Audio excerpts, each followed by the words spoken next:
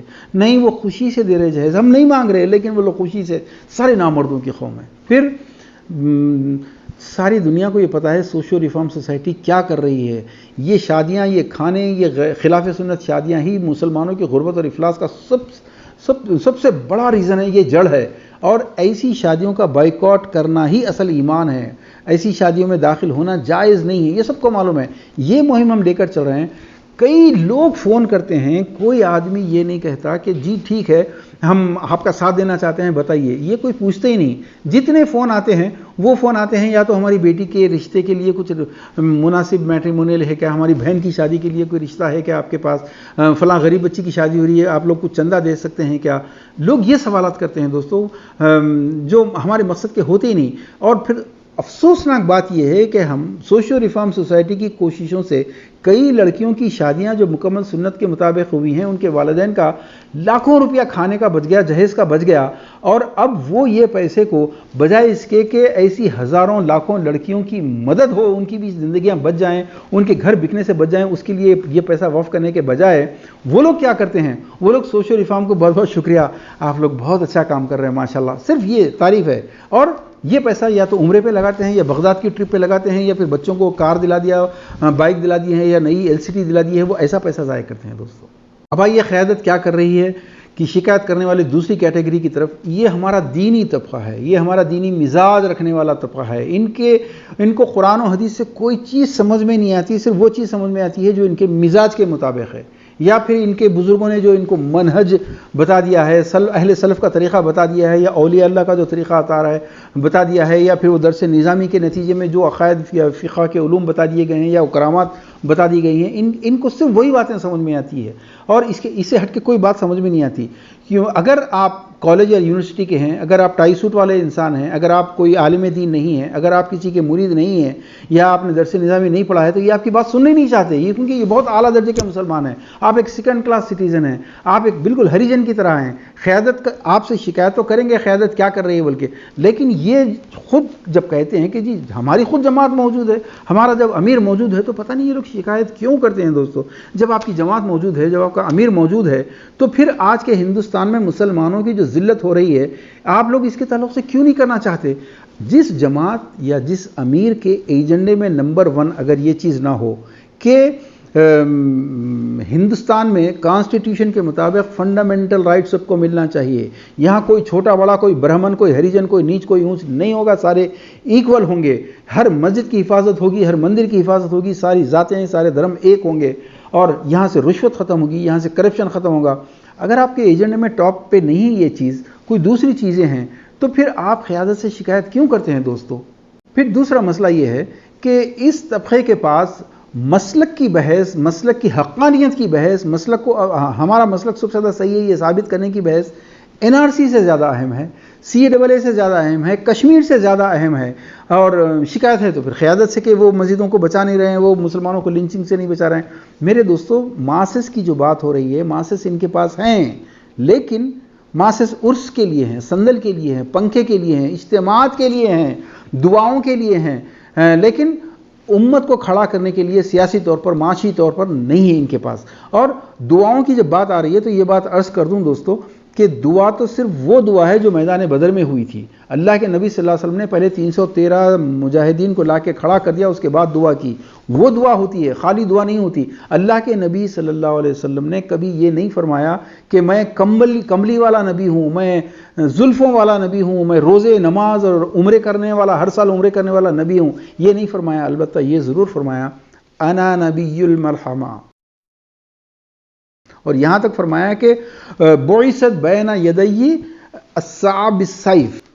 افسوس کی بات یہ ہے کہ چاہے وہ الجماع والی حدیثیں ہوں, چاہے وہ بالسیف والی حدیثیں ہوں, یہ ہمارے لوگ سننا نہیں چاہتے, سمجھنا نہیں چاہتے. جب پیش کی جاتی ہیں تو ایسا لگتا ہے کہ آپ چائنیز زبان میں بات کر رہے ہیں. ایسے ڈرتے ہیں کہ کوئی دیکھ نہ لے ان کو یہ چیزیں سنتے ہوئے, اور ہمارا نام بلاک کر دیتے ہیں سوشل میڈیا کے اوپر سے. کیوں ان کو وہ حدیثیں، ان کو وہ قیادت، ان کو وہ قائدین کی تقریریں پسند ہیں جس میں بیٹھ کے پانی پینے کے فضائل بیان کیے جاتے ہوں، جس میں 1,00,000 آیت کریمہ کے فضائل بیان کیے جاتے ہوں، یا 1,00,000 درود شریف کے فضائل بیان کیے جاتے ہوں، لیکن جہیز کے خلاف ان کو ایک لفظ بھی سمجھ میں نہیں آتا، ان کو وہ تقریریں پسند ہی نہیں آتی، الجماع کے تعلق سے وہ تقریریں پسند ہی نہیں آتی۔ تو پھر اب اگر مسجدیں گرتی ہیں، گرنے دیں، لنچنگ ہو رہی ہے، ہونے دیں۔ جب آپ کے ایجنڈے میں یہ چیز شامل نہیں ہے، آپ کے ایجنڈے میں تو کچھ ایسی چیز ہے جو دنیا اور آخرت کو کامیاب کرنے والی ہے، آپ کے بزرگوں کے کرامات ایسے ہیں کہ آپ کو دنیا اور آخرت کے اندر، اس دنیا کے اندر قربانیاں دیے بغیر آپ پہنچ جائیں گے جنت میں، اللہ تعالیٰ جنت میں جنت کی چابیاں لے کے کھڑا ہوگا، لیجیے آپ چلے جائیے۔ تو پھر قیادت سے شکایت کیوں کر رہے ہیں دوستو آپ لوگ؟ پھر قیادت سے شکایت کرنے والی جو تیسری کیٹیگری ہے، وہ کیٹیگری وہ ہے جن کے بینکوں کے اندر کئی لاکھ روپے پڑے ہیں، اور پیسے کی سائیکالوجیکل پرابلم یہ ہوتی ہے کہ جس کے جیب میں پیسہ ہو، بینک بیلنس میں پیسہ ہو، تو اس کو وہ اپنے وقت کا سب سے بڑا انٹلیکچوئل ہے، وہ اپنے وقت کا سب سے بڑا لیڈر ہے، وہ اپنے وقت کا سب سے بڑا عالم ہے، سب اس کے سامنے چھوٹے پڑ جاتے ہیں۔ دوستو ایک بات یاد رکھیے، بابری مسجد گرانے کی سازش جو ہے یہ کم از کم انگریزوں نے شروع کر دی تھی، یہ اس وقت سے لے کر بابری مسجد گرنے اور نئی جو پتھر کی مورتوں کو کھڑی کرنے کی منصوبہ بندی ہو گئی ہے، ابھی فیسٹیول کیا ایونٹ بھی ہوا ہے، اس پوری تاریخ میں آپ ایک بات یاد رکھیے، جس چیز نے سب سے زیادہ کام کیا، کام تو سبھی نے کیا، سرکاری ملازمین نے کیا، پولیس نے کیا، جوڈیشری نے کیا، ایڈمنسٹریشن نے کیا، فیکلٹی آف لائف کے ہر آدمی نے اپنا وقت دیا، اپنے انرجیز دی، لیکن جو کام جیسا میں آپ کے سامنے بیان کر چکا ہوں کہ جو بیک بون ہے اس کی، مال دیا ہے بزنس مینوں نے۔ ابھی سیاست اخبار میں 2 دن پہلے ایک نیوز آئی تھی کہ آپ کے شہر کا ایک مٹھائی بیچنے والا پلا ریڈی، اس نے کروڑوں روپیہ دیا ہے ہندو مہا سبھا یا وشو ہندو پریشد کو کیسز لڑنے کے لیے۔ یہ صرف ایک آدمی نہیں ہے دوستو، ہر شہر میں ہر مٹھائی کی دکان والا، ہر گولڈ کی دکان والا، ہر کپڑے کی دکان والا، ہر بزنس مین نے پیسہ دیا، چھوٹی دکان ہو یا بڑی دکان ہو، سب نے پیسہ نکالا۔ ایسا نہیں ہے کہ ہمارے پاس بزنس مین نہیں ہے، بہت ہیں، لیکن ان کا پیسہ کس لیے ہے؟ یا تو شادی خانے بنانے کے لیے ہے، یا پھر شادیاں کرنے کے لیے ہے دوستو، یا تو پھر بریانی ہاؤس بنانے کے لیے ہے، یا بریانیاں کھانے کے لیے ہے۔ ان کو شکایت ہے کہ قیادت کیا کر رہی ہے۔ کیا انہوں نے قیادت کے لیے کبھی پیسہ نکالا؟ مدرسوں کے لیے نکالا، مسجدوں کے لیے نکالا، لیکن وہ معاملہ بالکل الگ ہے۔ ان کے پاس ثواب کا کانسیپٹ یہی ہے کہ مسجد یا مدرسے کے اوپر لگاؤ، لیکن جو قیادت آپ کو اپنے پاؤں پہ کھڑا کر سکتی ہے، جو قیادت آپ کو آپ کے ملک میں عزت اور وقار کے ساتھ، ڈگنیٹی کے ساتھ، ایکول سٹیزن کے اسٹیٹس کے ساتھ رکھنا چاہتی ہے، یہ کر سکتی ہے، اس کے لیے تو آپ کے پاس پیسے ہی نہیں ہیں۔ آپ کو یاد ہے گجرات میں آپ کی بہنوں بیٹیوں کو ننگا کر کے سڑکوں پہ ریپ کیا گیا، شرم سے ہر خوددار مسلمان کا سر تو جھک جاتا ہے، لیکن اس کے ذمہ دار کون ہیں؟ بابری مسجد کے گرنے کے ذمہ دار ہوں یا گجرات کے ذمہ دار ہوں، یہ وہ تمام پیسے والے ہیں جن کے پاس ان گجرات کی لڑکیوں سے زیادہ اہم بات یہ ہے کہ ان کی بیٹیوں کا سسرال میں مقام رہے، ان کی عزت رہے۔ لاکھوں روپیہ انہوں نے شادیوں کے اندر لٹایا ہے، لیکن کبھی قیادت کے لیے انہوں نے ایک پیسہ بھی نہیں لٹایا۔ ایسے لوگ اگر قیادت کی شکایت کر رہے ہیں دوستو تو یہ منافقت ہے، یہ کمزرفی ہے ان کو شکایت کرنے کا کوئی حق دیا ہی نہیں جا سکتا۔ اب آئیے 4تھ کیٹیگری کی طرف دوستو۔ 4تھ کیٹیگری بہت اہم ہے، انٹلیکچوئلز کی کیٹیگری ہے۔ یہ قوم کے بہت بڑے ایسٹ ہیں، جرنلسٹ جو مستقل لکھے جا رہے ہیں، اور سوشل میڈیا کے اوپر کئی لوگ مستقل لکھے جا رہے ہیں۔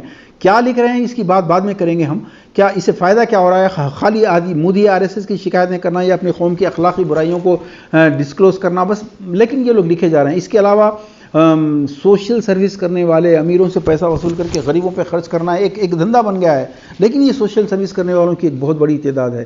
پھر آپ دیکھ رہے ہیں کہ ایجوکیٹڈ طبقہ قوم کو ایجوکیٹ کرنے کے لیے ہر روز ویبینارز کر رہا ہے، ہر روز ویڈیوز ریلیز کر رہا ہے، فیس بک چینلز کے مالک ہیں، یوٹیوب چینل کے مالک ہیں، اور کچھ کرنا چاہتے ہیں، کر رہے ہیں، لگ رہا ہے کہ یہ قوم کا درد ہے، یہ کر رہے ہیں۔ پھر اس کے علاوہ کئی موٹیویشنل اسپیکرز کو میں دیکھتا ہوں، کئی پرسنالٹی بلڈنگ کے لوگوں کو میں دیکھتا ہوں، اور کئی لوگ ہیں جو درس قرآن کے طور پر دعوت دین کر رہے ہیں، عربی کلاسز چلا رہے ہیں۔ یہ تمام لوگ قوم کا بہترین سرمایہ ہیں دوستو، اس کی ضرورت ہے، اس میں سے کوئی بھی کام ایسا نہیں ہے جس کی اہمیت کو کم کیا جا سکے۔ لیکن میرے بھائیوں، یہ جو ذہانت ہے آپ کے اندر، یہ جو آپ کے دل کے اندر درد ہے، یہ جو وقت آپ دے رہے ہیں، یہ ایسے ہیرے ہیں جس کو آپ نے ترکاری مارکیٹ میں لا کر بیچنے کی کوشش کی ہے۔ دوستو، علامہ اقبال کی وہ بات یاد رکھیے کہ فرد قائم ربط ملت سے ہے، تنہا کچھ نہیں، موج ہے دریا میں اور بیرون دریا کچھ نہیں.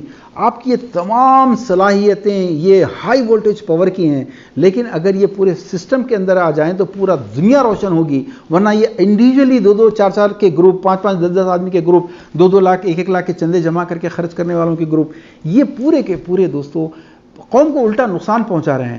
جیسا کہ آپ کے سامنے اس سے پہلے عرض کیا کہ بغیر افراد کے، بغیر ماسس کے کوئی بھی قائد جو ہوتا ہے وہ بالکل ایک ایسا کمانڈر ہے جس کے پاس فوجی نہیں ہے. آپ کہہ رہے ہیں کہ جا کے جنگ جیتو، کیسے جیتے گا دوستو؟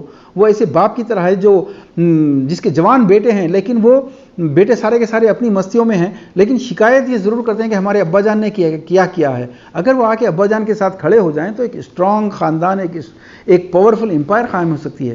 لیکن وہ لوگ یہ ساتھ دینا نہیں چاہتے. یہ جو اگر ایک اینٹوں کا ڈھیر ہے، یہ اینٹوں کا ڈھیر یوز لیس ہے، کچھ کام کا نہیں ہے، لیکن ایک اینٹ جو دیوار کے اندر لگی ہے، یہ اینٹ اس اینٹوں کے ڈھیر سے کہیں زیادہ بہتر ہے. کیوں کہ ایک اجتماعیت کے ساتھ جب کھڑیں گے تو ایک عمارت بھی کھڑی ہوتی ہے. لیکن آج ہر آدمی چونکہ وہ کمانڈر سے زیادہ قابل ہے، چونکہ وہ جماعت اور امیر سے زیادہ قابل ہے، ڈگری اچھی ہے، بہت اچھی انگلش بول سکتا ہے، وہ اس کا نتیجہ یہ ہے کہ وہ اپنا مشن خود لے کے چلنا چاہتا ہے. چاہے 5-10 آدمی ہوں، چاہے یوٹیوب پہ اس کو صرف 200 ویوز ملیں، چاہے اس کے ٹویٹر کے اوپر صرف 50 فالوور ہی ہوں، لیکن وہ اپنی یہ بالکل ایسی جنگ لڑنا چاہتا ہے دوستو. سامنے آرگنائزڈ فوج ہے، پورے اکوپڈ وتھ لیٹسٹ ویپن ہے، ان کے سامنے یہ ایک آرگنائزڈ فوج میں شامل ہونا نہیں چاہتے، ایک اجتماعیت یا جماعت میں شامل ہونا نہیں چاہتے. بس یہ چاہتے ہیں کہ میں اپنا ڈنڈا لے کر اپنی 2-4 لوگوں کی ٹکڑی بنا کے ہم اپنے ڈنڈے لے کر لڑیں گے، ہم اپنی لاٹیاں لے کر لڑیں گے. ایسی جنگ کیا جیتی جا سکتی ہے دوستو؟ اس طرح سے ایک مثال آپ کے سامنے رکھیں گے کہ جیسے پلانٹ کے بازو جو گھاس پھوس اور جھاڑیاں اٹھ جاتی ہیں، جو اس پلانٹ کے پانی کو اور اس کی کھاد کو پوری کنزیوم کرنا شروع کرتی ہیں، پلانٹ کو ویک کرتی ہیں. اس لیے پلانٹ کی حفاظت کرنا ہے تو گھاس پھوس کو نکال کے پہلے پھینکنا پڑتا ہے. بالکل اسی طریقے سے یہ جو چھوٹے چھوٹے 10-20 لوگوں کی جو تنظیمیں بن جاتی ہیں اور کئی کام نکل پڑتے ہیں، تو ان کی مثال وہی گھاس پھوس کی ہے جو اس جماعت کو بھی ترقی کرنے نہیں دیتے، خود بھی ترقی نہیں کرتے. کیونکہ قوم کا پیسہ ان کے پاس 1-1 لاکھ 2-2 لاکھ کی شکل میں آ جا رہا ہے، ان کے پاس 5-5 10-10 لاکھ کی شکل میں آ رہا ہے. لیکن یہ پورا پیسہ اگر ایک جگہ جمع ہوتا، یہ پورے افراد اگر ایک جگہ جمع ہوتے، تو سوچئے جو 2 منٹ کی ویڈیو آپ نے دیکھی آپ کر سکتے تھے. اس کے لیے اپنی ایگو ختم کرنا پڑتا ہے، اس کے لیے اپنی میں کو ختم کرنا پڑتا ہے، اس کے لیے اپنی تمام صلاحیتوں کو بغیر نام و نمود کے، بغیر شہرت کی خواہش کے سرنڈر کرنا پڑتا ہے. جیسا نبی صلی اللہ علیہ وسلم نے فرمایا، وہ مسلم کی حدیث پوری یہ ہے کہ اگر تم اپنے امیر میں کوئی ایسی بات دیکھو جو تم کو پسند نہیں ہے تو صبر کرو، کیونکہ جماعت سے ایک بالش دور ہونے والا جاہلیت کی موت مرتا ہے. یہ دوستو یہ اتنا بڑا ایسٹ ہے، تکلیف ہوتی ہے، یہ ایسٹ پورا کا پورا ضائع ہو رہا ہے. لیکن اب سوال یہ ہے کہ کون سی جماعت؟ دوستو جماعت تو RSS بھی ہے، جماعت BJP ہے، جماعت MIM ہے، جماعت پاپولر فرنٹ آف انڈیا ہے، جماعت SDPI ہے، جماعت اسلامی ہے، مسلم لیگ ہے، اور بہت ساری جماعتیں ہیں. جماعتیں آپ کے سامنے ہیں، جو چاہے جماعت جوائن کیجئے. کرائٹیریا آپ کے سامنے اللہ کے نبی صلی اللہ علیہ وسلم نے فرما دیا ہے کہ الجماع والسمع والطاعت والہجرت والجہاد.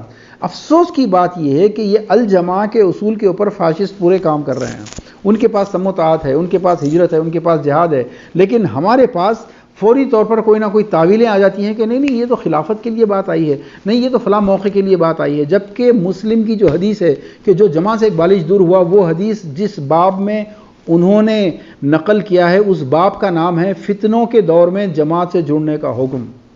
اتنی اہمیت ہے دوستو جماعتوں کا یہ ہونا چاہیے فائدہ کہ ہر ایک جماعت ایک کال لے کر اٹھے اور ہر جماعت ایک دوسرے کے ساتھ کوآپریشن کرے. اگر کوئی جہیز کے خلاف کام کر رہا ہے تو پورے کے پورے مل کے اس کے ساتھ لگ جائیں. اگر کوئی معصوم لوگوں کو جیلوں سے چھڑانے کا کام کر رہا ہے پورے کے پورے اس کے ساتھ لگ جائیں. اگر کوئی مسجد کو بچانے کا کام کر رہا ہے تو پورے کے پورے مل کے اس کے ساتھ لگ جائیں. لیکن میں 90% لوگوں کو دیکھتا ہوں دوستو، دکھ ہوتا ہے کہ مقصد کوئی نہیں ہے زندگی کا، کوئی پروفیشن نہیں ہے ان کا. آپ جانتے ہیں کہ سارے ڈرائیور، مولڈر، ویلڈر یہ اسی قسم کے لوگ ہیں. زیادہ سے زیادہ ملازمین ہیں، سرکاری ملازمین ہیں یا پھر بڑی کمپنی میں ملازم ہیں، نیچے ہاتھ کر کے تنخواہ لینے والے لوگ ہیں. اگر ان کا IQ تیز ہوتا، اگر یہ بہت بڑے ذہین لوگ ہوتے تو پتہ نہیں کتنے بزنس مین ہوتے، کتنے فیکٹری کے اونر ہوتے ہیں. IQ لیول کچھ نہیں ہے، ایجوکیشن کچھ نہیں ہے، لیکن جب جماعت جوائن کرنے کا معاملہ آئے گا، جب دین اور قوم کو بچانے کا معاملہ آئے گا، وہاں پر 50 ایکسکیوزز اور پھر ان کے اپنے فیصلے، فلاں جماعت غلط ہے، فلاں قائد غلط ہے، قیادت کیا کر رہی ہے. میرے بھائیوں اپنی آئی کیو لیول کا اندازہ کیجئے کہ آپ دنیاوی طور پر کتنی ترقی کریں ہیں، اس سے اندازہ لگا لیجئے آپ کے آئی کیو لیول کیا ہے۔ آپ کو جب اللہ تعالیٰ حکم دے رہا ہے، جماعت کے ساتھ اللہ کا ہاتھ ہوتا ہے، ایک اور ایک آدمی کی طاقت 2 کی نہیں ہوتی 11 کی ہوتی ہے، کتنی وعیدیں ہیں، آپ اس کا ساتھ دے دیجئے۔ جماعتوں کو آئی ٹی والوں کی ضرورت ہے، جماعتوں کو مزدور کی ضرورت ہے، جماعتوں کو وکیلوں کی ضرورت ہے، جماعتوں کو لیڈیز کی ضرورت ہے۔ بدقسمتی کی بات یہ ہے کہ جو آدھی انسانیت ہے، آدھی امت کا پاور ہے وہ لیڈیز کا، ہم نے عورتوں کو دور کر دیا ہے ہم سے۔ عورتوں کو ایجوکیشن میں تو آگے ہیں، وہ یونیورسٹی میں ہیں، کالج میں ہیں، دواخانوں میں ہیں، ڈاکٹر ہیں، سرجن ہیں، سمجھداری میں اور ایجوکیشن میں عورتیں کہیں زیادہ مردوں سے پار ہیں۔ لیکن وہ جب قوم اور امت اور دین کا کام کرنے کا سوال آتا ہے، عورت کو ٹوٹل علیحدہ کر دیا گیا ہے، ٹوٹل پردے میں کر دیا گیا ہے۔ اس کا چہرہ دیکھنا زنا ہے، اس سے بات کرنا زنا ہے، اس کا اور مردوں کی آواز کو سننا زنا ہے۔ اس کا نتیجہ یہ ہوا کہ دوسری قومیں جو ترقی کر رہی ہیں وہاں عورت اور مرد شولڈر ٹو شولڈر چل رہے ہیں، لیکن یہ ہر چیز میں زنا آ کے گھس گیا ہے، ہر چیز میں آ کے بے پردگی اور بے حیائی آ کر گھس گئی۔ اس کی وجہ سے عورتیں پوری یا تو شادیوں کی شاپنگ میں ہیں، یا منجوں میں ہیں، یا سانچوں میں ہیں، پوری ایجوکیٹڈ ہو یا وہ آٹو چلانے والوں کی فیملی ہو، ساری کی ساری ادھر لگ چکی ہیں۔ کیوں؟ آپ ان کو ساتھ آنے دینا نہیں چاہتے۔ اس کی وجہ یہ ہے۔ تو اب ضرورت اس بات کی ہے کہ ہر فیکلٹی آف لائف کا آدمی اجتماعیت میں آ جائے۔ میں آخری میں ایک ریکویسٹ آپ سے کرنا چاہوں گا دوستو، کہ دیکھیے کچروں کے ڈھیر آپ کی بستیوں میں دیکھ لیجئے، رشوت قدم پہ دیکھ لیجئے، بچوں کی تعلیم دیکھ لیجئے، کیا آپ لوگ اس میں امپرومنٹ لانا نہیں چاہتے؟ یہ تمام چیزیں صرف اس وقت ہوتی ہیں جب ماسز کسی قیادت کے ساتھ ہوں، اور قیادت اسٹرانگلی جا کر ایجوکیشن ڈپارٹمنٹ میں بات کر سکتی ہے، منسٹری میں بات کر سکتی ہے، پولیس سے بات کر سکتی ہے۔ لیکن جب قیادت ہی خود کمزور ہے ایک عام آدمی کی طرح، کیا بات کرے گی؟ آپ کو طاقتور ہونا ہے تو آپ ماسز بن کے اجتماعیت، ایک جماعت اور قیادت کو، قائدین کو، اپنے لیڈرز کو مضبوط بنائیے۔ کوئی شخص ایسا نہ رہے جو کسی نہ کسی جماعت سے وابستہ نہ ہو۔ اور آخری بات، ہماری قوم کے بہترین، انٹیلیجنٹ، ڈائنامک نوجوانوں کو میں جب پولیٹیکل پارٹیز کے اندر دیکھتا ہوں، خوشی بھی ہوتی ہے، دکھ بہت ہوتا ہے۔ کیوں دوستو؟ کیونکہ یہ جو فیشزم کا زہر ہے، یہ جو کمیونلزم کا زہر ہے، وہ زہر تمام پارٹیوں میں اتنا بھر دیا گیا ہے ان کے دماغوں میں کہ آپ جس پارٹی میں بھی رہیں گے، اس پارٹی کی جو ہائر مینجمنٹ ہے، ہائر ٹاپ لیڈرشپ ہے، اس کے ذہن میں ریزرویشنز ہیں آپ کے تعلق سے۔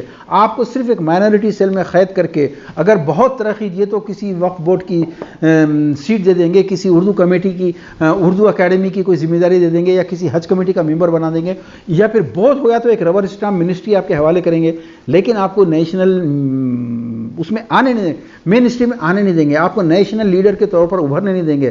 آپ کو جو کچھ ملے گا پوری محنت کر کے، ان کی پوری غلامیاں کر کے، وہ نتیجہ سوائے جیسے قصاب کی دکان میں چھچڑے ہوتے ہیں نا، وہ چھچڑے ملنے والے ہیں۔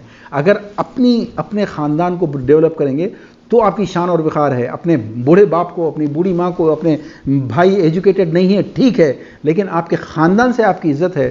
دوسروں کے گھروں میں پیراسائٹک بن کے رہنے سے عزت آنے والی نہیں ہے دوستو۔ ہم کو ضرورت ہے اس بات کی کہ قیادت سے کوئی شکایت کرنے سے پہلے ہماری اپنی ذمہ داریاں کیا ہے۔ قیادت اللہ سے آسمان سے نہیں اتارتا، نبیوں کے بعد وہ سلسلہ ختم ہو گیا۔ قیادت آپ کو پیدا کرنی پڑے گی۔ قیادت آج آپ کے لیے وہی کر رہی ہے جو آپ قیادت کے لیے کر رہے ہیں۔ قیادت آپ کو وہ دے رہی ہے جو آپ قیادت کو دے رہے ہیں۔ اب آپ کیا کر رہے ہیں، قیادت کو کیا دے رہے ہیں، اس کا حساب آپ لگائیے، اپنے دامن میں جھانکیے، اس کے بعد قیادت سے شکایت کیجیے۔ میری ریکویسٹ ہے ہر آدمی جماعت کو جوائن کرے، طاقت کو بڑھائے، جیبوں سے مال نکالے بغیر، جیبوں سے مال نکالے بغیر قوم کی ہمدردی میں بات کرنے والے صرف منافق ہوتے ہیں دوستو۔ پہلے مال نکالو اور وقت نکالو، اس کے بعد قیادت سے شکایت کرو۔ وآخر دعوانا ان الحمدللہ رب العالمین۔